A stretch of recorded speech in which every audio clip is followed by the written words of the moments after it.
तर हर हर महादेव मित्रांनो, तुमचं परत एकदा स्वागत करतो माझ्या एम.एच. सायकल बाबा या यूट्यूब चॅनलवर. तर आपण कालच द्वारका धामला पोचलो होतो, पण संध्याकाळी उशीर झाल्यामुळे आपल्याला काही दर्शन करता आलं नाही. तर आता आम्ही दर्शनाला चाललेलो आहे मित्रांनो. या ठिकाणी तुम्हाला शिखर दिसत असेल, पाहू शकताय. तर लवकरच आपण दर्शन करतोय. चला मित्रांनो, माझ्यासोबत व्हिडिओ कंटिन्यू करा. मित्रांनो, ही गोमती नदी आहे, पाहू शकताय.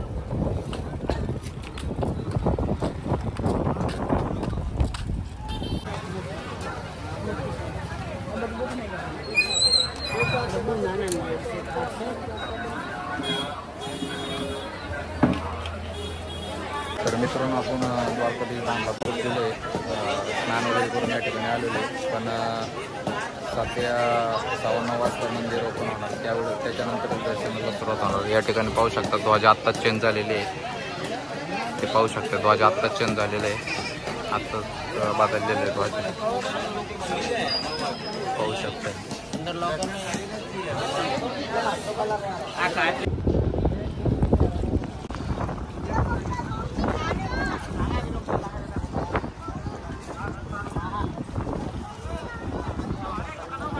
तर मित्रांनो, आपण द्वारकाधीश त्या ठिकाणून निघलेलो आहे. आता बेट द्वारकेला चाललो आहे.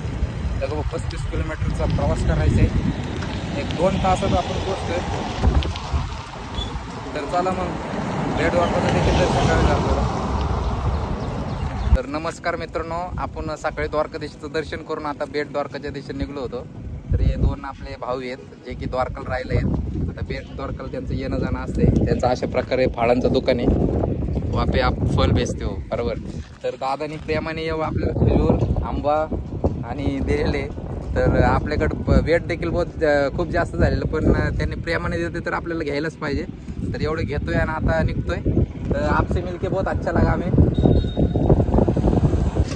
नमस्कार मित्रांनो, तर आता आपण बेट द्वारकाला जात असताना सुदर्शन सेतू आहे. या ठिकाणी आपली शिवप्यारी आहे.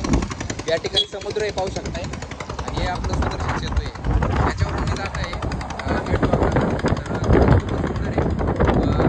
सेतू बनायच्या आधी या ठिकाणी खाली आपल्याला बोटने जावं लागत होतं. तर आता हे सेतू झाल्यामुळे खूप जणांचा प्रवास हा सुखमय झालेला आहे, कारण की सुदर्शन सेतूवरून जात असताना एक वेगळ्या प्रकारचा अनुभव भेटतोय. खाली समुद्र आहे, वर सुदर्शन सेतूचा एक चांगल्या प्रकारे आनंद घेत ते बेट द्वारकापर्यंत पोहोचतात. तर मला देखील या बेट द्वारकाला जाण्यासाठी सुदर्शन सेतूवरून जात असताना एक चांगल्या प्रकारचा आनंद वाटत आहे. तर चला आपण थोडे पुढं गेल्यावर फोटो देखील काढणार आहे. तर चला भेटूयात लवकरात लवकर. बेट द्वारकाला थोडंसं पुढं आलं, या ठिकाणचं नजारा पाहू शकताय. खूप जण फोटोशूट वगैरे करत आहे. हे बघायचं सुदर्शन सेतू, मोरपंख वगैरे छान. या ठिकाणी आपली रामप्यारी आहे. तर खूपच सुंदर नजारा आहे मित्रांनो, आपण बेट द्वारकेत पोचलेलो आहे. या ठिकाणी निळकंठेश्वर महादेव मंदिर आहे. इथून आपण दर्शन घेतलेलं आहे. आता पुढे एक मातेचं मंदिर आहे, त्यातून दर्शन केल्याच्या नंतर मग आपलं बेट द्वारका आणि त्या ठिकाणी हनुमंतरायांचं देखील मंदिर आहे, तिकडं जाणार आहेत आपण. आता आपण अभय माता मंदिरात आलेले आहे दर्शन करण्यासाठी.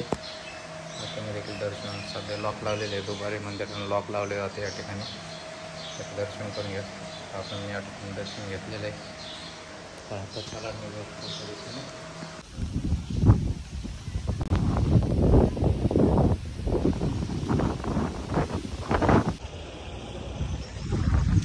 तर मित्रांनो, आता आम्ही बेट द्वारकामध्ये पोहोचलेले आहे. श्री सोनेकी द्वारका, सोनेची द्वारका पावन धाम आहे, पाहू शकताय. त्या ठिकाणी 2 मंदिरांना भेट देऊन आपण डायरेक्ट या ठिकाणी आलेले आहे. द्वारकाधीश मंदिर 4:30 वाजता ओपन होणार आहे. तर या ठिकाणी पाहू शकता काय अशा प्रकारे. तर आपण आतमध्ये आलेलो आहे, पाहू शकताय अशा प्रकारे त्यांची महल होती या ठिकाणी. हे पाहू शकता. या ठिकाणी गणपती, श्रीलक्ष्मी, सरस्वती.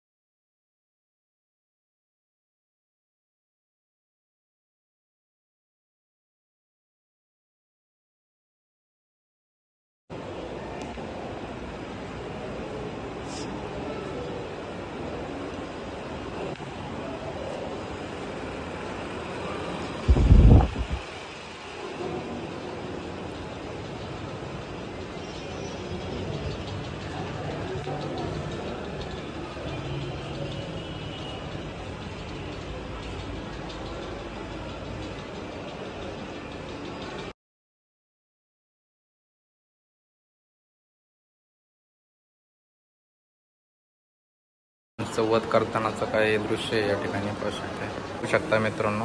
ब्रह्मा विष्णू आणि महेश देवांचं दर्शन करू शकतो आपण. त्रिदेव दर्शन 84 साधून सिद्धपीठ हे पाहू शकता.